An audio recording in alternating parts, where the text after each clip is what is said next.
Welcome back to the channel. Today we will start with part 7 of Applied Physics 1, and we'll cover about mechanics. Let's get started. We will cover the following contents in this video. So, let's start with our first topic. Introduction to mechanics. Mechanics is the branch of physics that deals with the motion of objects and the forces that affect that motion. It can be broadly divided into two main areas: kinematics and dynamics. Kinematics. This aspect focuses on the description of motion without considering the forces that cause it. It involves studying parameters such as displacement, velocity, acceleration, and time. Dynamics. This area involves the study of forces and their effects on motion. It includes understanding how different forces interact with objects and cause changes in their motion.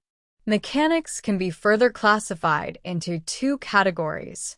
Classical mechanics deals with the motion of macroscopic objects and operates under conditions where relativistic effects are negligible. Quantum mechanics studies the behavior of particles at the atomic and subatomic levels, where classical mechanics does not apply. Understanding mechanics is fundamental for studying various physical phenomena, from the motion of celestial bodies to everyday activities like driving a car or playing sports. In mechanics, forces are categorized based on their nature and how they affect the motion of objects. Two important categories are central forces and non-central forces. Central forces are forces that act along the line connecting the center of two interacting bodies. The force is directed either towards or away from a fixed point, often referred to as the center of force. Characteristics are that the magnitude of the force depends only on the distance between the two bodies and not on their relative positions or velocities. Central forces are conservative forces, which means that they do not depend on the path taken by the object and can be derived from a potential energy function. Examples include gravitational force and electrostatic force. Mathematical representation. The central force, F, can be expressed as this expression, where U, R, is the potential energy as a function of the distance r, and r cap is the unit vector in the direction of the force. Non-central forces are forces that do not act along the line connecting the centers of two bodies. These forces may depend on the position and velocity of the objects and can change direction as the bodies move. Characteristics are that non-central forces can do work on a particle and may lead to a change in angular momentum. They can be conservative or non-conservative forces. Examples include frictional force and magnetic force.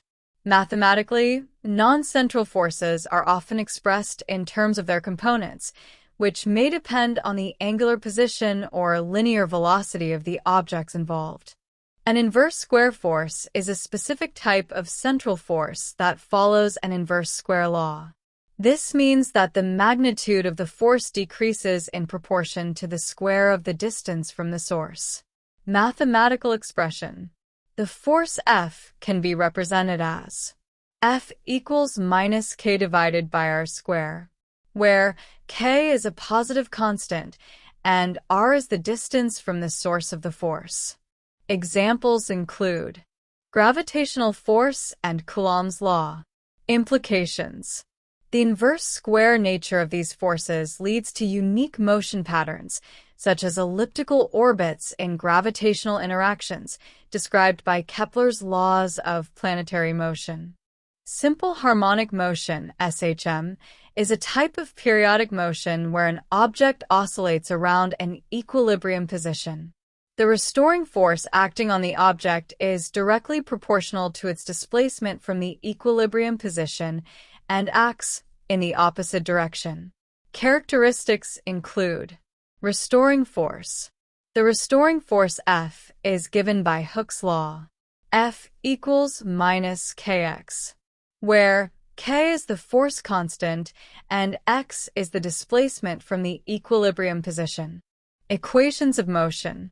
The position of the object as a function of time can be described by xt equals a cos omega t plus phi, where a is the amplitude, omega is the angular frequency, and phi is the phase constant, period, and frequency. The period t, time taken for one complete cycle, is given by t equals 2 pi under root k divided by m. The frequency f, number of cycles per second, is the reciprocal of the period.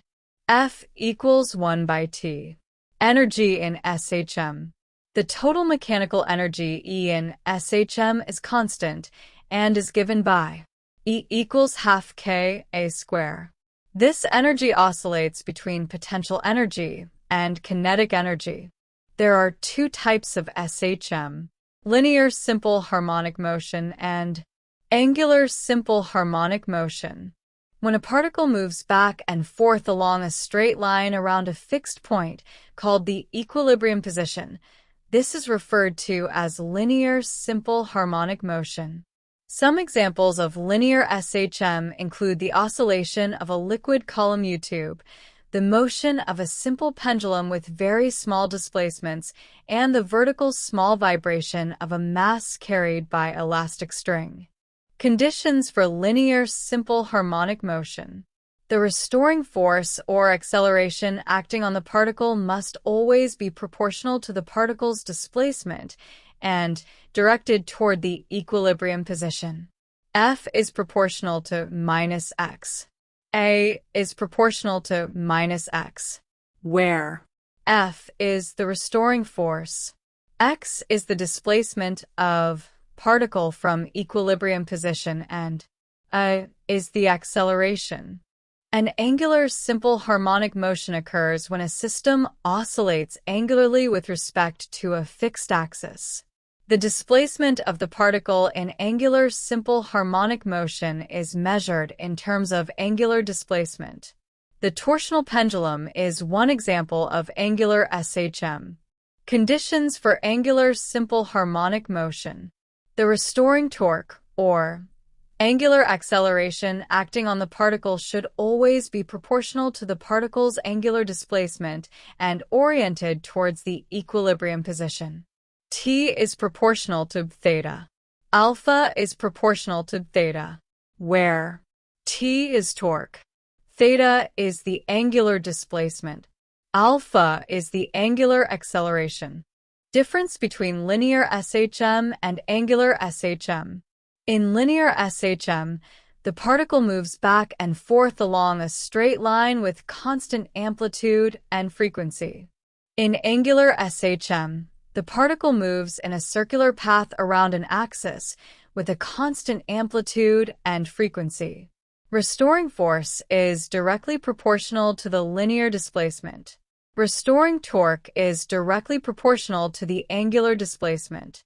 Some examples of linear SHM include a spring mass system, a piston in the automobile, etc. Some examples of angular SHM include the motion of a pendulum, a rotating fan, or a balance wheel in a watch. Oscillations are periodic motions where an object moves back and forth around an equilibrium position. There are several types of oscillations, including undamped, damped, and forced oscillations. Undamped oscillations occur when an oscillating system has no energy loss over time. The motion continues indefinitely with a constant amplitude, as there are no dissipative forces, like friction, acting on the system. Characteristics. The total mechanical energy, potential plus kinetic, remains constant. The amplitude of oscillation remains the same throughout the motion.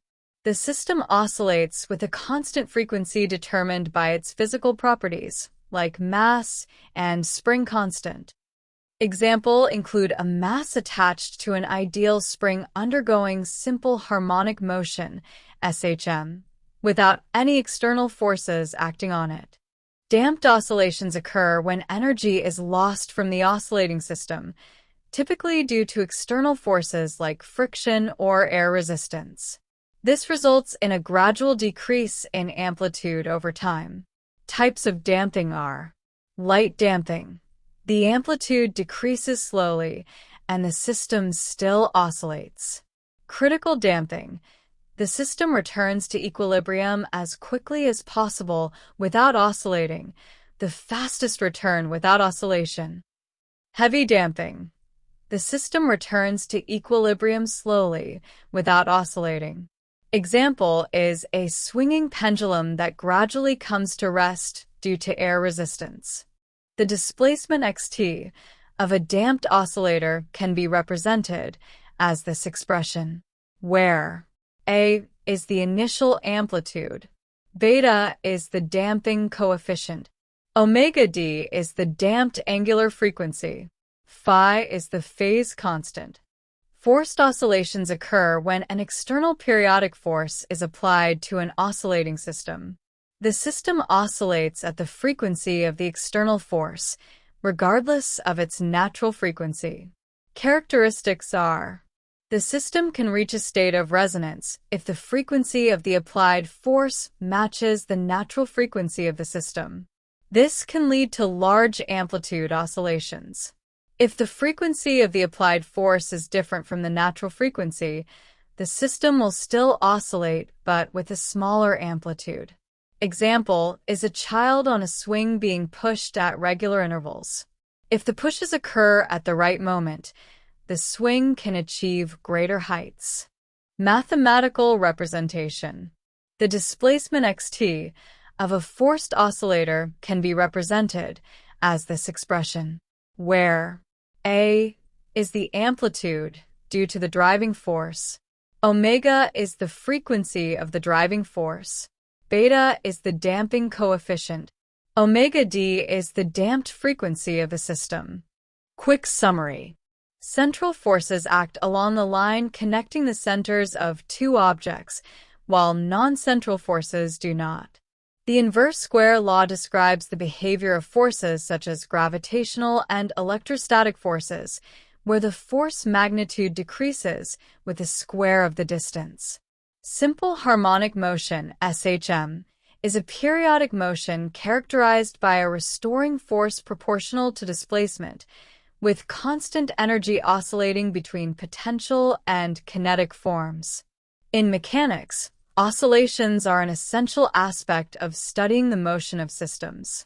Undamped oscillations feature constant amplitude with no energy loss, while damped oscillations show a decrease in amplitude due to energy dissipation. Forced oscillations are driven by external forces, leading to potential resonance effects. Understanding these oscillation types is crucial in fields such as engineering, physics, and various applications like vibration analysis, sound systems, and structural dynamics. That's it for today's video. We will look at other topics in our next video.